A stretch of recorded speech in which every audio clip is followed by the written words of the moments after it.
네, 오늘의 말씀은 이사야서 42장 1절에서 9절까지의 말씀입니다. 다 함께 우리 합독합니다. 내가 붙드는 나의 종, 내 마음에 기뻐하는 자, 곧 내가 택한 사람을 보라. 내가 나의 영을 그에게 주었은즉 그가 이방의 정의를 베풀리라. 그는 외치지 아니하며 목소리를 높이지 아니하며 그 소리를 거리에 들리게 하지 아니하며 상한 갈대를 꺾지 아니하며 꺼져가는 등불을 끄지 아니하고 진실로 정의를 시행할 것이며 그는 쇠하지 아니하며 낙담하지 아니하고 세상의 정의를 세우기에 이르니 섬들이 그 교훈을 앙망하리라. 하늘을 창조하여 펴시고 땅과 그 소산을 내시며 땅 위의 백성에게 호흡을 주시며 땅에 행하는 자에게 영을 주시는 하나님 여호와께서 이같이 말씀하시되 나 여호와가 의로 너를 불렀은즉 내가 네 손을 잡아 너를 보호하며 너를 세워 백성의 언약과 이방의 빛이 되게 하리니 내가 눈먼 자들의 눈을 밝히며 갇힌 자를 감옥에서 이끌어내며 흑암에 앉은 자를 감방에서 나오게 하리라. 나는 여호와니 이는 내 이름이라. 나는 내 영광을 다른 자에게 내 찬송을 우상에게 주지 아니하리라. 보라 전에 예언한 일이 이미 이루어졌느니라. 이제 내가 새 일을 알리노라. 그 일이 시작되기 전에라도 너희에게 이르노라. 아멘. 네, 구약의 말씀은 그저 오실 예수 그리스도를 가리키는 말씀이 많고 신약의 말씀은 뭐예요? 오신 예수 그리스도에 대한 말씀이 있습니다. 특별히 이사야서는 여호와께서 보내신 메시아에 대한 예언들의 말씀들이 굉장히 많이 나옵니다. 성경의 66권의 압축판이라고도 할 수 있는 이사야서는 메시아에 대한 그런 이야기가 많이 나오는데 1장에서 39장까지 불순종하는 백성들의 그 심판을 예고하시는 말씀들이 많고요. 40장부터는 내 백성을 위로하라 라는 그런 말씀을 시작하면서 오실 메시아에 대한 예언의 말씀들이 나옵니다. 그리고 이사야서는요 총 4번의 여호와의 종의 노래가 나오는데요. 그것은 뭐예요? 궁극적으로 하나님의 구속 사역의 최대 종인 예수 그리스도에 대한 예언의 노래라는 거죠.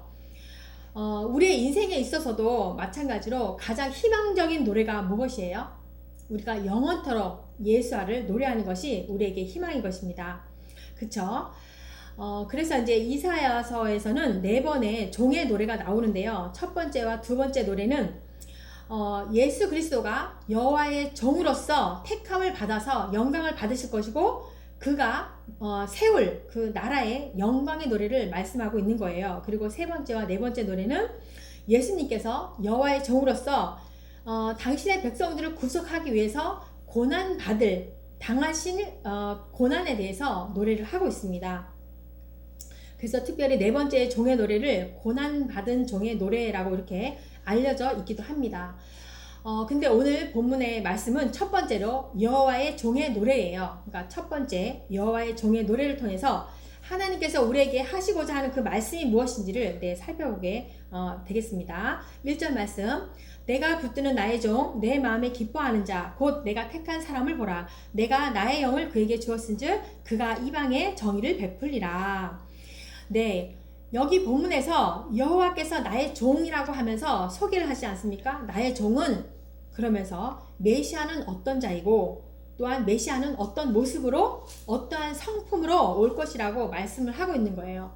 먼저는 내가 붙드는 종이라고 이렇게 말씀을 하거든요. 내가 붙드는 종이라는 것은 여호와께서 그 권능의 손길로 종을 굳게 붙잡아 주겠다, 흔들리지 않겠다, 높이 세워주겠다, 이런 표현의 말씀인 거예요. 그리고 내 마음에 기뻐하는 자라는 건 또 뭐예요?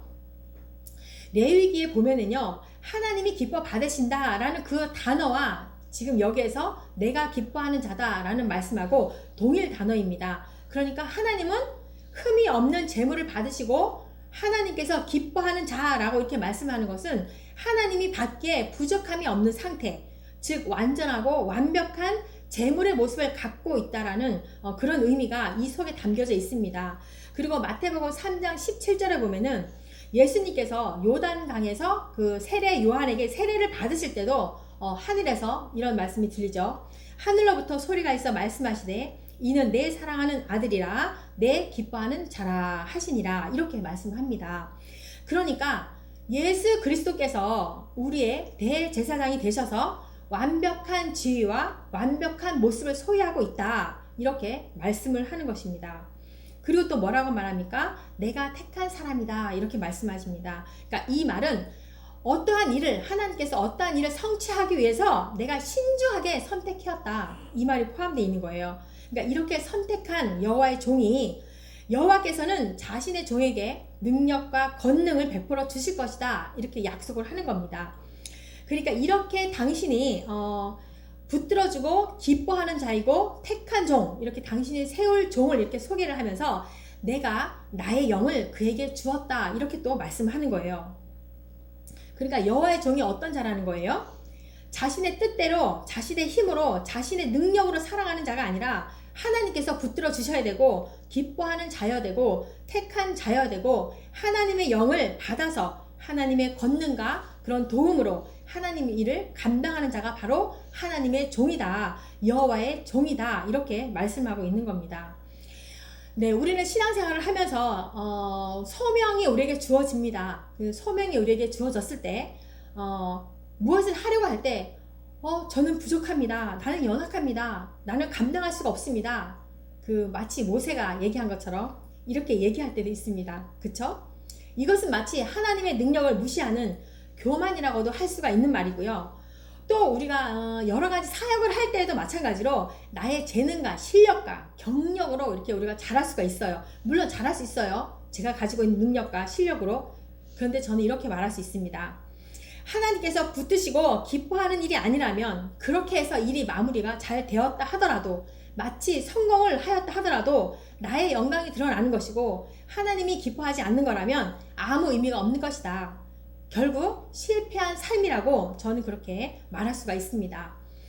네, 하나님에게 우리가 무엇을 할 수 있는지, 우리가 무엇을 갖고 있는지, 우리가 무엇을 소유하고 있는지 그것이 중요하지 않다라는 거예요. 가장 중요한 게 뭡니까? 하나님이 붙드셔야 되고 하나님이 기뻐하셔야 되고 하나님이 택한 자여야 되고 하나님의 영이 임한 자가 중요하다는 겁니다. 네. 그래서 어떠한 자격이 되어가지고 하나님 앞에 세워진 자가 아니라 하나님의 영이 임한 자가 바로 하나님께서 쓰시고 하나님이 그 자리에서 세워주시고 또한 그 자를 통하여서 하나님의 일을 이루어 가신다는 겁니다. 그래서 여호와의 종은 나이도 상관없고요. 성별도 상관없고요. 신앙의 연수도 상관이 없다라고 말씀하는 거예요. 하나님께서 들어 쓰시고자 하는 자는 반드시 하나님의 뜻을 이루어 가실 것이다 이렇게 말씀을 하는 겁니다. 그래서 하나님의 영이 임하시면 하나님의 능력으로 말미암아서 하나님께 쓰임을 받을 수 있는 종이 되는 것입니다. 그래서 이렇게 기도합니다. 하나님, 제게 당신의 영을 허락하여 주옵소서. 그래서 주님의 길을 걸어갈 때에도 신앙의 여정의 길을 갈 때에도 나의 뜻과 나의 힘으로 살아가는 것이 아니라 하나님의 능력과 하나님의 권능으로 이 길을 걸어갈 수 있도록 나를 붙잡아 주시옵소서 이렇게 기도하기를 원합니다. 네, 2절 말씀입니다. 그는 외치지 아니하며 목소리를 높이지 아니하며 그 소리를 거리에 들리게 하지 아니하며 네, 여호와께서 세우신 종은요 자신을 드러내지 않고 온유와 겸손함으로 하신다는 겁니다. 온유의 뜻은요 힘이 없는 상태가 아니라 통제할 수 있는 힘 그리고 힘이 있지만 내 마음대로 사용하지 않는다라는 그런 말이에요. 그러니까 어떤 능력이 있어도 내 마음대로 그 힘을 발휘하지 않는 것 그것이 바로 성경에서 말하는 온유라는 거예요. 하나님은 이렇게 온유한 자 자신의 마음대로 자신의 힘을 사용하지 않는 자를 사용하신다는 겁니다. 세상의 왕들은 어떠합니까? 자기의 권력으로 큰 소리를 치고 강압적으로 소리를 내지만 여호와의 종은 큰 소리로 외칠 수 있는 그런 충분한 능력과 힘이 없기 때문에 이 모든 것을 당하는 것이 아니라 그 모든 힘이 있음에도 불구하고 겸손히 자신을 낮추면서 거짓 선지자들처럼 목소리를 높이고 자신을 드러내고 나를 보여주고 그러는 것이 아니라 오직 한 분이신 하나님을 높이며 하나님만을 드러내는 자가 바로 여호와의 종, 나의 종이라고 말씀하고 있습니다. 네, 하나님의 아들이신 예수 그리스도께서 그쵸? 하나님께서 힘이 없으셔서 육신을 입고 이 땅에 오셔서 십자가에서 곤욕과 치욕과 멸시를 당한 것이 아니라 능력과 힘이 있음에도 불구하고 당신의 백성들을 사망에서 구원하시고자 겸손의 왕으로 순종을 하셨다는 겁니다. 거짓 선지자들처럼 또한 처음 사랑을 잊은 자들처럼 자기를 드러내고 과시하고 떠들어대는 것이 아니라 자신을 드러내지 않고 조용히 진리를 전달하시며 한 사람 한 사람에게 다가가서서 하나님의 진리된 말씀을 선포하는 자가 여호와의 종이다. 하나님의 영으로 그 일을 감당하는 자가 바로 여호와의 종이다. 이렇게 말씀하고 있는 것입니다. 우리가 살아가는 그 삶의 자리에서 내가 믿고 있는 예수님을 자연스럽게 드러내는 것이 중요합니다. 목소리를 높이고 막 큰 소리로 내는 것보다 우리의 삶의 모습 속에서 예수님의 향기를 드러내고 나타내야 된다는 것입니다. 네, 믿음과 행동은요, 떼어놓을 수 없는 관계입니다. 그러니까 믿음이 있는 자는 행동으로 나타납니다. 믿음 따로 행동 따로 될 수가 없습니다. 행함이 없는 믿음은 곧 죽은 거라고 하지 않습니까? 행함이 따르지 않는 그 믿음은요, 근본 자체가 다른 종자라는 거예요. 그러니까 우리의 삶의 자리에서 자연스럽게 예수 향기가 드러나는 자들이 되기를 축복합니다. 네, 3절 말씀. 상한 갈대를 꺾지 아니하며 꺼져가는 등불을 끄지 아니하고 진실로 정의를 시행할 것이며. 네, 상한 갈대, 꺼져가는 등불, 이거는요, 연약한 인간들의 모습을 표현할 때 사용되는 그런 표현인데요. 상한 갈대가 뭐예요? 반쯤 꺾인 상태. 그러니까 육신적이나 정신적으로 돌이킬 수 없을 만큼 큰 타격을 입은 상태. 특별히 죄악 가운데 쓰러져 있는 영혼을 나타내고 있습니다. 이렇게 꺾인 갈대는요, 이용 가치가 없어요. 그런데 여호와의 종은 어떻게 말씀합니까? 꺾인 그 갈대를요, 꺾지 아니하겠다라고 말씀합니다. 상한 갈대는 우리의 삶의 그 여러 가지 모습으로 낙마하고 좌절하는 그런 상태이거든요. 근데 여호와의 종은 꺾이지도 버리지도 아니하고 세워주시겠다라고 말씀하고 있는 겁니다. 베드로는 어떠했습니까? 예수님을 3번 부인했습니다. 요번 주간이 이제 그 고난 주간이다 보니까 이제 그 기독교 방송을 틀면은 이 예수 영화가 많이 나오잖아요. 그 영화를 보는데 어제도 보니까 이 베드로 이야기가 빠질 수가 없죠. 내가 닭이 울 때 너는 나를 3번 부인할 것이다. 그 예수님의 말씀이 나오는데요. 그 베드로는 예수님을 3번 부인했어요. 베드로가 뭐라고 그랬어요? 아니, 다른 사람이 예수님을 부인할지라도 나는 절대로 예수님을 부인하지 않을 겁니다. 이렇게 말을 하지 않습니까? 그런데 예수님을 3번 저주했을 때 베드로의 마음이 어땠을까요? 아니, 내가 그렇게 말했는데 정말 자기 자신의 그런 모습을 보면서 좌절하고 실망하고 자기 모습에 정말 나는 정말 아닌가 봐, 이런 마음의 상태, 그런 꺾인 마음의 상태였을 거예요. 3번 너가 부인할 것이야, 예수님 말씀을 기억하면서 끔찍했을 거예요. 자기 자신에게 깊은 상처가 됐을 거예요. 그러한 자에게 예수님이 어떻게 얘기하십니까? 너는 나를 배신했어. 꺾여서 버린 게 아니라, 그쵸? 꺾지 않으시고 오히려 다가가서 베드로에게 내 양을 먹이라, 이렇게 말씀하시면서 세워주십니다. 우리도 신앙생활 가운데 심령이 꺾일 때가 참으로 많습니다. 우리의 마음이 무너질 때도 참 많습니다. 이 세상은 어떠합니까? 우리가 약해졌을 때 오히려 짓밟습니다. 우리가 연약할 때 오히려 나를 막 지배하려고 합니다. 너 그랬잖아, 이러면서 지배하려고 합니다. 근데 여호와의 종은 오히려 우리의 이 상한 자리를 보호해 주시고 꺾인 마음들을 다시 세워주신다라고 이렇게 말씀하고 있습니다. 하나님께서는 우리의 상한 마음을 위로하여 주십니다. 우리의 약함을 잘 아시고요, 우리가 왜 아파하는지, 무엇 때문에 너가 쓰러져 있는지, 그것 때문에 우리를 정죄하지 않으시고 오히려 일어날 힘을 주신다는 겁니다. 그리고 꺼져가는 등불을 끄지 아니한다라고 말씀하고 있어요. 이게 어떤 상태예요? 기름이 점점 없어져가는 상태. 이제 필요 없기 때문에 이제 꺼지면 이제 쓸모없으니까 버려야 되지 않습니까? 그런데 하나님께서는 꺼져가는 등불을 끄지 않는다라고 말씀하고 계십니다. 왜입니까? 하나님께서 우리를요, 너무나 사랑하시기 때문입니다. 그분이 오신 이유가요, 우리를 정죄하고 우리를 무너뜨리고 철저하게 너희를 멸망시킬 거야, 이렇게 오신 게 아니라 우리를 다시 세워주시고 우리를 살리기 위해서 여호와의 종으로 오신 바로 메시아 예수 그리스도에 있기 때문에 우리는 이 말씀을 붙잡고 상한 심령을 가지고 주님 앞으로 나가야 하는 것입니다. 혹여 우리가 어느덧 예전에 그 열정적인 예수님 한 분이면 됩니다. 그 열정적인 마음에서 어느덧 시간이 지나서 등불이 꺼짐같이 안일함 속에, 바쁨 속에, 또한 환경 속에, 세상 속에 나의 마음이 꺼져 간다라고 하면은 이렇게 기도하기를 원합니다. 주님을 향한 나의 마음이 다시 한번 뜨거웠던 마음으로 다시 활활 타오르게 하여 주시옵소서. 이렇게 기도하기를 원합니다. 그래서 예배와 찬양 가운데 다시 기도가 살아나서 뜨거웠던 마음으로 회복되기를 소원합니다. 4절 말씀입니다. 그는 쇠하지 아니하며 낙담하지 아니하고 세상의 정의를 세우기에 이르리니 섬들이 그 교훈을 앙망하리라. 여호와의 종의 사역 가운데 절대로 쇠하지도 아니하시고 낙담하지도 아니한다. 이렇게 말씀합니다. 왜입니까? 그분은 예수 그리스도잖아요. 예수 그리스도께서는 상한 갈대와 꺼져가는 등불과 같은 우리들을 살리기 위해서 절대로 쇠하지도 않으시고 낙담하지도 아니하십니다.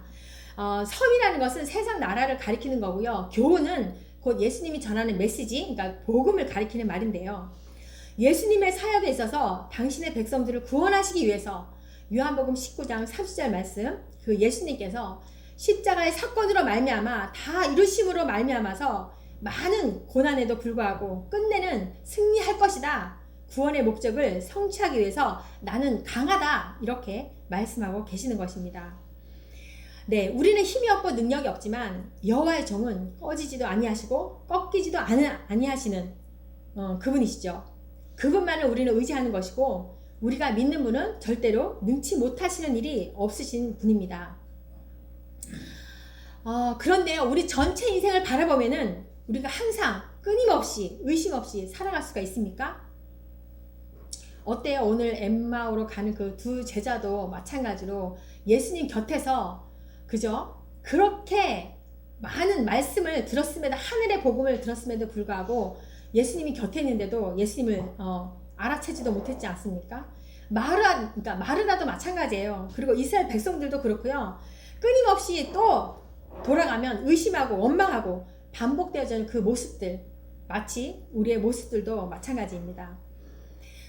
우리도 이 전능하신 하나님, 능치 못하시는 일 없으시는 하나님이라고는 하지만 우리의 삶에 문제가 생기면 하나님을 믿지 못할 때가 너무나 많습니다. 나의 삶의 문제를요, 하나님 앞에 맡기려고 하지 않습니다. 어쨌든 내가 먼저 해결해보고 나의 힘으로, 나의 수단으로, 나의 방법으로 일단 해봅니다. 세상적인 관점으로 해결하려고 노력을 합니다. 그렇게 저렇게 해봅니다. 이런 상황 가운데 하나님이 어떻게 말씀합니까? 우리에게 그는 쇠하지도 아니하고 꺾이지 아니하고 꺼져가는 등불처럼 꺼지지 않는 분이다. 전능하신 하나님의 영을 받으신 종으로서 모든 것을 가능하게 할 수 있는 분 예수 그리스도를 너희는 믿어야 한다. 이렇게 말씀하고 있습니다. 우리의 삶 가운데 온전히 하나님만을 믿으며 의지하며 살아갈 때 우리의 삶은 완전히 달라질 것이고요. 회복되어 가는 것입니다. 세상을 바라보는 것이 아니라 하늘을 바라보는 자들이 되어서 모든 문제를 뛰어넘는 자들이 되어야 할 것입니다. 5절 말씀, 하늘을 창조하여 펴시고 땅과 그 소산을 내시며 땅 위의 백성에게 호흡을 주시며 땅에 행하는 자에게 영을 주시는 하나님 여호와께서 이같이 말씀하시되, 네, 우주 만물의 창조주, 주관자, 인생의 생명을 주관하는 여호와께서 여호와의 그 종에게 사명을 바로 주신 분이 바로 나야, 여호와 본인 자신임을 이렇게 밝히고 있습니다. 여기에서 이제 영을 주시는 하나님, 영은 히브리어로 루아인데요, 생명, 영혼을 가리키는 말입니다. 그러니까 인간에게 생명을 주시는 분이 바로 여호와 자신이다, 나이다. 여호와의 종에게 그 권위를 부여하겠다. 그리고 그 사역을 수행할 것을 말씀하고 있습니다. 6절 말씀, 나 여호와가 의로 너를 불렀은즉 내가 내 손을 잡아 너를 보호하며 너를 세워 백성의 언약과 이방의 빛이 되게 하리니. 네, 종을 부른 자가 여호와다, 나다, 이렇게 매우 강조하고 있습니다. 그러니까 그 종이 스스로 나왔다는 것이 아니라 내가 불러서 부르심을 받고 나왔다는 거예요. 그러니까 천지를 창조하시고 만물을 주관하시는 그 전능하신 하나님께서 그 종을 불렀다는 거예요. 하나님의 의는 세상에서의 힘이나 폭력이 아니라 하나님의 의는 모든 면에서 그 선하신 하나님의 뜻에 순종하는 것을 말하고 있습니다. 하나님께서는 그의 온전한 뜻을 이루시기 위해서 순종하는 여호와의 종을 부르셨다는 그 말씀인 겁니다. 그러니까 그의 모든 백성들을 구원하시기를 원하시는 하나님의 뜻을 이루기 위해서 그리스도께서 바로 그 메시아 그리스도께서 온전한 순종자로 부르심을 받았다는 것입니다. 그리고 너를 세워 백성의 언약과 이방의 빛 이렇게 말씀하시거든요. 이것은 이스라엘과 맺은 하나님의 언약을 성취하는 것이고 또 이방인들에게 계시의 빛을 비추는 것을 말하고 있습니다. 그러니까 결국은 예수 그리스도를 통하여서 모든 백성이 구원을 완성될 것이다 이렇게 말씀하고 있는 것입니다. 7절 말씀 내가 눈먼 자들의 눈을 밝히며 갇힌 자를 감옥에서 이끌어내며 흑암에 앉은 자를 감방에서 나오게 하리라. 여호와께서 부르시고 택하신 종의 사역은 이 세상의 종하고 다르다는 거예요. 아수르와 바벨론 그 제국의 왕들처럼 수많은 민족들을 못살게 굴고 핍박하고 정복하고 영토를 확장하는 일이 아니었다라는 거예요. 여호와의 종의 사역은 뭐예요? 이 세상의 기업을 또 세우는 것이 아니라는 거예요. 고통과 괴로움에 처한 자들, 갇힌 자, 눈먼 자들, 흑암에 앉은 자들, 그들을 구원함에 있다. 이렇게 분명하게 말씀하고 있습니다. 눈먼 자, 갇힌 자, 흑암에 앉은 자라는 게 뭐예요? 육체적, 정신적, 영적으로 어떠한 생명력도 찾아볼 수 없는 자들, 깊은 절망 가운데 빠져있는 자들, 아무런 소망 없이 살아가는 자들, 마치 죽은 자들과 같이 살아가는 자들을 이렇게 나타내고 있는 거예요. 이렇게 칠흑같이 어둠 가운데 살아가는 자들에게 다시금 소망을 주는 것이 여호와의 종의 사역이다라고 이렇게 말씀하고 있는 겁니다. 이 이스라엘 백성들이 출애굽하지 않았다라면 그들은 죽어가는 영혼들이었을 거고요. 하나님의 존재를 모른다면 소망 없는 삶을 살아가는 것이고 마치 세상이 흘러가는 대로 세상의 종처럼 살아가는 자들은 죽음을 향해서 가는 눈먼 자들이 아니겠습니까? 예수 그리스도의 은혜를 모른다라고 하면 흑암에 갇힌 자가 아니겠습니까? 여호와의 종, 예수님의 그 사역에 우리는 구원을 받았습니다. 그렇지 않습니까? 그래서 우리도 여호와의 종이 되어서 눈먼 자, 갇힌 자, 또 흑암에 갇힌 자들, 영원히 마치 감방에 있는 자들에게 우리는 복음을 끊임없이 전해야 할 것입니다. 어제 그 강화문에서 부활절 퍼레이드를 하더라고요. 물론 그것이 전부는 아니죠. 그리고 화재로 인해서 시골 교회가 그 건물 안에서 타버린 그 교회 건물 안에서 예배를 드리고 또 질병으로 가난으로 물론 그것도 다 전부가 아니겠죠. 예수님이 그 눈먼 자와 같은 그 엠마오로 가는 그 두 제자들에게 다가가신 것처럼 우리도 예수 그리스도를 본받아서 선한 일에 동참을 하여야 할 것이고 그것이 예수 그리스도의 그 고난에 조금이라도 우리가 동참하는 일이 아닐까 그렇게 생각을 합니다. 화재 사건으로 인하여서 붕괴 사건으로 인하여서 그런 영혼들을 바라볼 때 우리가 함께 기도해야 할 것입니다. 8절 말씀 나는 여호와니 이는 내 이름이라 나는 내 영광을 다른 자에게 내 찬송을 우상에게 주지 아니하리라. 네, 하나님은 나는 여호와다 내 이름이다 이렇게 강조하고 있어요. 여호와라는 그 이름은 언제 주어졌어요? 모세에게 출애굽의 그 사명을 맡겨 주었을 때 모세에게 알려주었던 그 이름이에요. 그러니까 하나님께서 나는 스스로 있는 자다, 자존자이다 그렇게 강조하는 이름으로써 자기 백성들과의 언약을 맺으실 때 나는 신실하게 지키는 자야 그러함을 드러낼 때 사용하는 이름이 여호와라는 거예요. 그러니까 내가 여호와다 이렇게 말씀한 거는 나는 약속을 지키는 나야 이렇게 선포하고 있는 것이죠. 하나님의 속성을 가진 이름들이 많지요. 그죠? 여호와 라파, 여호와 니시, 여호와 샬롬 등등 굉장히 많아요. 수많은 속성 가운데 나는 여호와다. 나는 약속을 지키는 하나님이야. 신실한 하나님이야. 라고 선포하고 있는 거예요. 여호와다 이렇게 말씀하시는 것은. 9절 말씀 보라, 전에 예언한 일이 이미 이루어졌느니라. 이제 내가 새 일을 알리노라. 그 일이 시작되기 전에라도 너희에게 이르노라. 네, 보라, 전에 예언한 일이 이미 이루어졌느니라 이렇게 말씀을 하잖아요. 그러니까 과거에 너희들이 범죄했던 이스라엘 백성들에게, 그 범죄했던 그들에게 선지자들을 보내어서 예언하셨던 그 일이 이루어졌다 이렇게 말씀하는 것이고, 또 유다 백성들이 아수르의 그 공격을 받아서 그런 상황 가운데 이사야 선지자를 통해서 주셨던 그 구원의 약속이 이루어짐을 이렇게 또 나타내는 것입니다. 그리고 바벨론의 그 포로 생활에서 해방될 것을 선포된 일을 다 이루어지지 않았느냐 이렇게 말씀하고 있는 거죠. 네, 말씀을 마치려고 합니다.